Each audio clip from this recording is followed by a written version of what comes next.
largest news team on the Central Coast with important local coverage. This is KCOY 12 Central Coast News at 6 o'clock.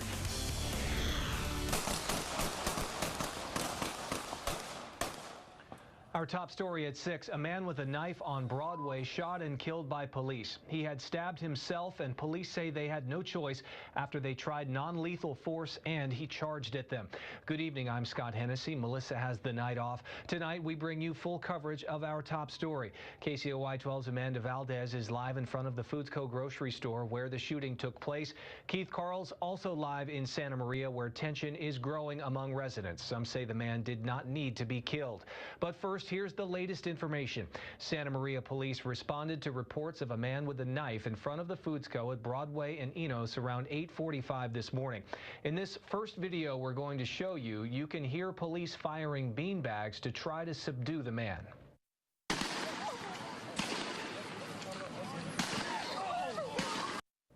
Those shots intended to subdue without doing major harm, but he reacted by stabbing himself. This was after about a half hour of police trying to talk with the man. Now to another angle from across the street. This is after those beanbag shots. You can see the man behind a police car on the left of your screen. Police are on the other side of the car. More officers are behind a unit on the right. Now, this still, just a second or two later, shows how he has run out from behind the car, and that's when officers fired with real bullets. Then he ran a few more steps out from behind the police car as the shots continue. You see him there near where the price of gas is under the Foods Co. sign. We could hear the sound of 13 shots total. Paramedics performed CPR on him, but he was pronounced dead at the hospital just after 12 noon. Our Amanda Valdez has been following this story all day. She spoke to police and people who watched it happen. She's live for us now at the intersection of Enos and Broadway. Amanda?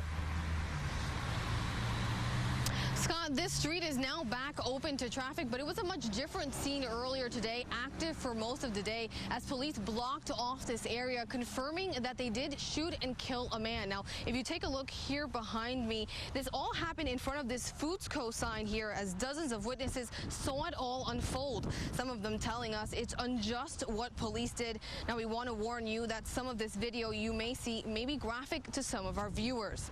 Now, police say just before 9 this morning, they received a call about a man holding a large knife at the intersection of Enos Drive and South Broadway.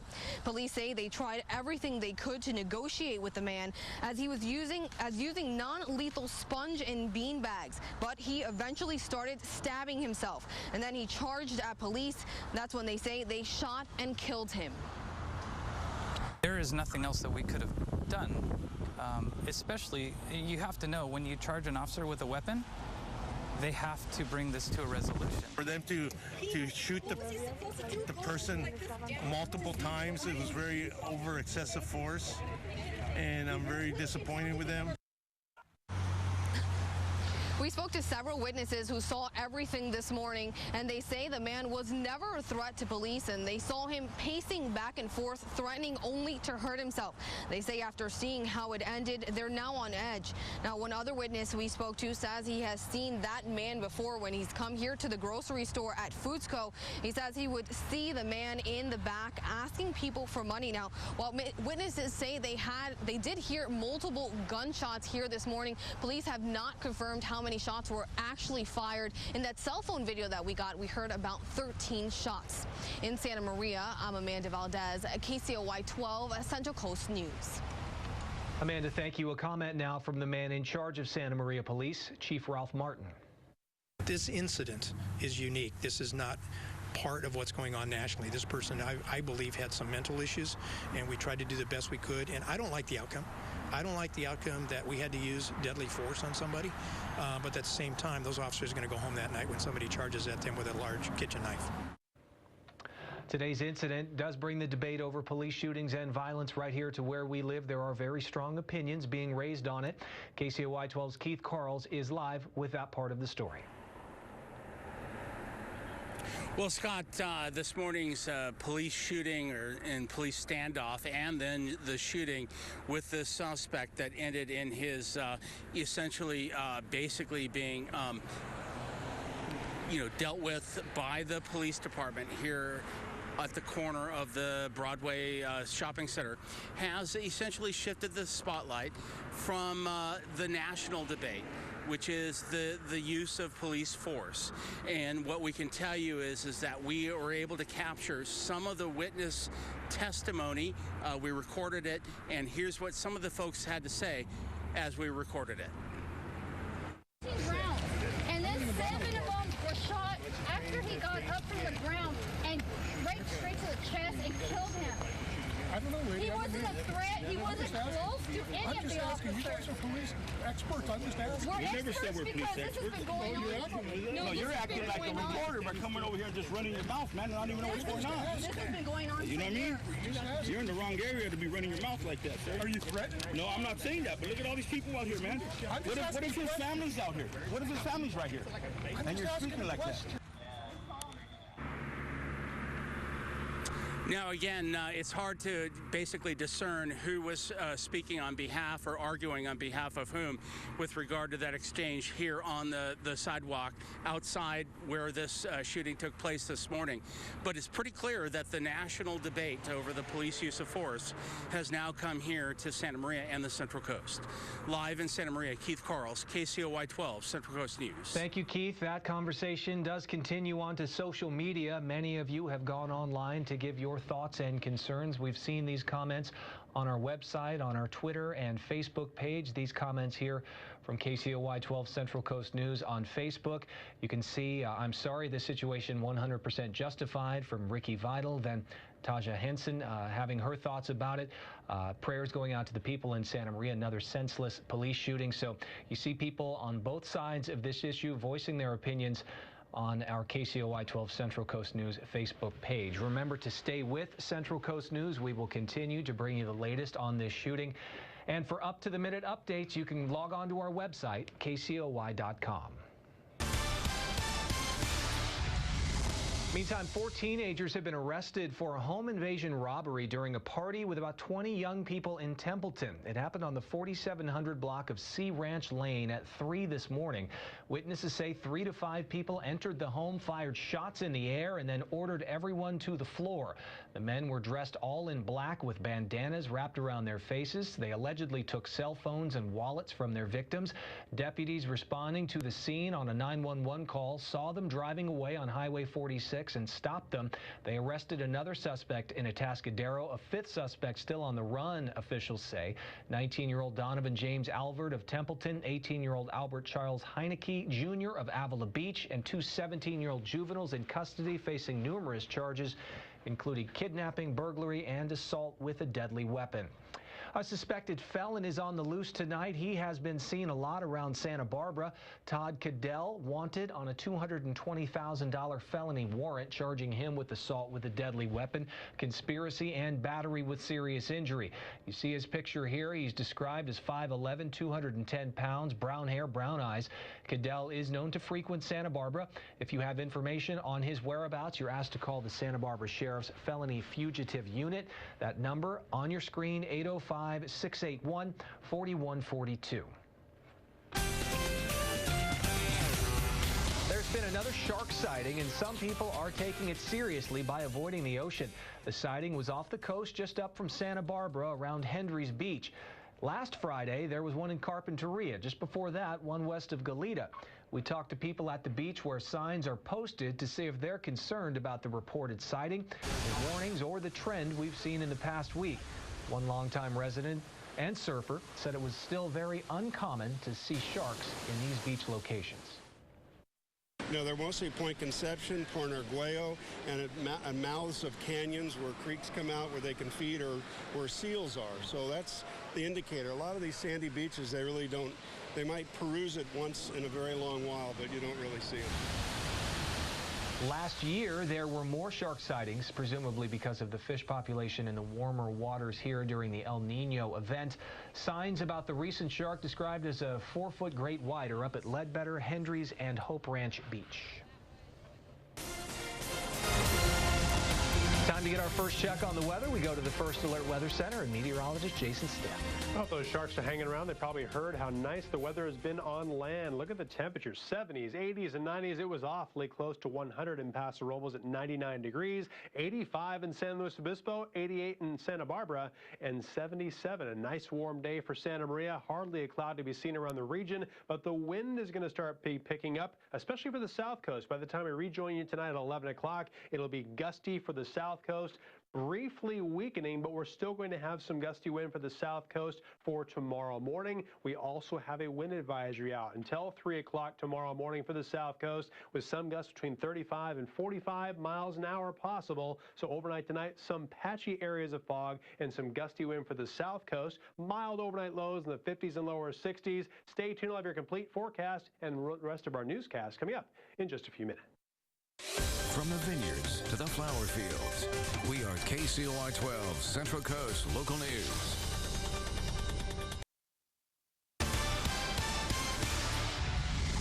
The popular California Mid-State Fair opening today, starting a 12-day run at the Paso Robles Event Center. Big crowds are arriving right now to enjoy the first night. Big concert set to get underway here soon. KCOY 12's Dave Alley joins us live with the latest on the happenings on the Midway. Dave?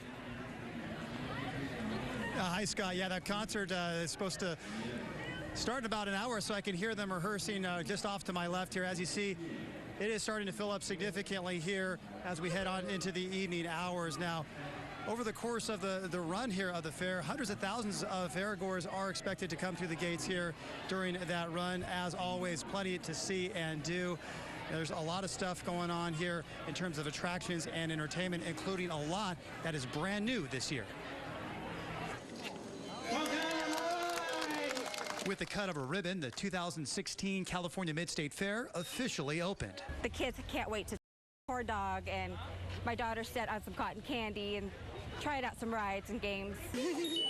First through the gates, the Martinez family from Morro Bay. It's also their first ever trip to the fair. I'm hopefully going to ride some rides, and I really want to try some fair food because I've seen some TV shows about it and they look so cool. Good morning, ladies and gentlemen. The fair has been around 71 years, but today was the first for brand new CEO Michael Bradley. It's the most exciting thing in the world. We're just really pleased with the great weather, the great opportunity to have folks come out and enjoy the fair. There's all sorts of new attractions, including the Canine King's Flying Dog Show. We've got an acrobatic trick dog show out here. We've got all sorts of comedy, crowd participation. If you like dogs, you're going to enjoy yourself watching these talented canines. For the thrill seekers that come out to the fair, there's the slingshot. First time it's ever been here, and it is guaranteed to take your breath away. It shoots you up as high as 200 feet, goes from the bottom to the top in about 2.5 seconds.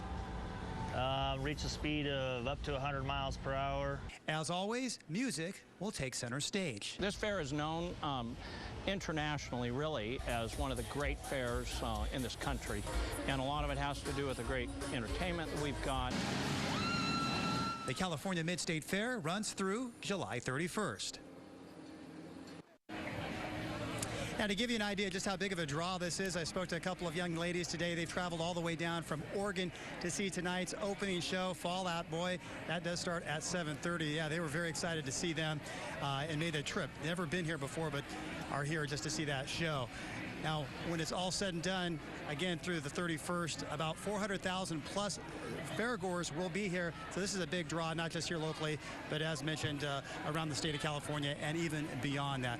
Also want to make one note, as is customary for the California Mid-State Fair, it is hot here. It is very, very warm. It's been heating up all day long. Of course, that's the usual here at the Mid-State Fair. So if you come out, be prepared for some serious heat, especially this weekend. I know Jason will have a forecast here in just a few moments. Right now, though, reporting live in Paso Robles, Dave Alley, KCOY 12 Central Coast News. Yeah, speaking of Jason and his forecast, we'll go to him now. Jason, here we are at 6:15, still hot there. When can they expect it to cool down to a more comfortable temperature in Paso? Thinking, what's today? July 20th, late August, early September. It's going to start cooling off a little bit. It's 93 right now in Paso Robles. Today, the high was 99 degrees. I wanted to show you this photo that James Park sent in. They had a lot of low clouds and fog recently, but it's starting to retreat further out in the ocean. Thank you very much for saying that. Ghostly looking photo, James. As you can see in Santa Maria, it was warmer than average, although we started cooler than average. 50 degrees, 77 this afternoon with fewer areas of fog. Didn't last quite as long, but just like yesterday, a record breaker 1 year ago, 92 degrees. Thankfully, we were 15 degrees away from that. Currently, a lot of sunshine, not much wind, 8 miles an hour, 67 degrees, a very comfortable day. But as you can see, 93, the hot spot in Paso Robles, where the Mid-State Fair is, 74 in San Luis Obispo, still 81 in Santa Ynez, and 70 degrees in Goleta. Now, we have had some gusty wind, and it's still between 10 and 20 miles an hour in most locations of the Central Coast, but it will get stronger, especially for the South Coast, because we are going to have some sundowners coming our way. Hardly a cloud to be seen right now. We have an area of low pressure that's actually fairly close to California, but this low wants to go the other direction. It wants to head back out into the open Pacific Ocean, so we're going to have more of this giant ridge of high pressure, which is bringing monsoonal moisture to the Four Corner states, pushing further to the west. So that means more sun. We're going to have more warmth. No good chances for any wet weather. That's going to stay well to our east. We'll also have some gusty sundowner wind, and you can see that in Futurecast by the time we rejoin you tonight at 11 o'clock. Still windy weather for the South Coast between 20 and 30 miles an hour, which is why we have that wind advisory through tomorrow morning at 3 a.m. Tomorrow afternoon at this time, we'll have some more breezes, but still stronger for the South Coast. A lot of places between 15 and 35 miles an hour. Even by Thursday night into Friday morning, that wind will continue with some gusts in excess of 40 miles an hour, which is also why we have a fire weather watch for the Santa Barbara County mountains and the South Coast. It begins Friday afternoon and lasts until Saturday morning, so we do expect more warmth, more wind, drier air, and we already have the dry fuel on the ground, so please be safe and don't do any burning. Here is your Mid-State Fair forecast. And it's going to be hot. Just as Dave was saying, we're going to start the day at 62 degrees in Paso Robles. By 3 in the afternoon, 100 degrees. And even by the time the sun is setting, 78 degrees under a clear sky. Here's your forecast for everybody else. 80 degrees for a high in Orchid and Santa Maria, 75. A comfortable day for Lompoc, 95 for a high in Santa Ynez, and 90 in Buellton. We have a 100-degree high for Paso Robles. Very warm in San Luis Obispo at 87. And warming up in Pismo Beach at 72. Santa Barbara will also be hot. Plenty of sun, but also some gusty sundowner wind. A high tomorrow of 90. Today it was 88. For the next 7 days in Santa Maria and Orchid, we have more sunshine and warmth tomorrow through Saturday. There's a cooling trend coming for the first half of next week, but even when it cools down, it'll just be cooling to average levels. San Luis Obispo, mostly 80s and 90s, with Saturday being the hottest day at 92. Speaking of which, Paso Robles also hottest on Saturday at 105 degrees. For the 5 cities, 70s tomorrow through Saturday, with 60s after that. All right, thank you, Jason. Coming up on Central Coast News here at 6, we'll meet a local musical prodigy, when he started singing and where he will perform next. But first in sports, a UCSB star soccer player gets a nice preseason honor. Mike Clan will tell us about it next. UCSB soccer starts in about a month from now, and they're expecting another star-studded season from Nick Depew. Today, the incoming senior was placed on the preseason Mac Herman Trophy watch list, which recognizes the best player in the country. Depew is one of 30 players on this list. He scored 15 goals last year, and his 8 game winners led the nation. The Gauchos scrimmaged Westmont College on August 20th.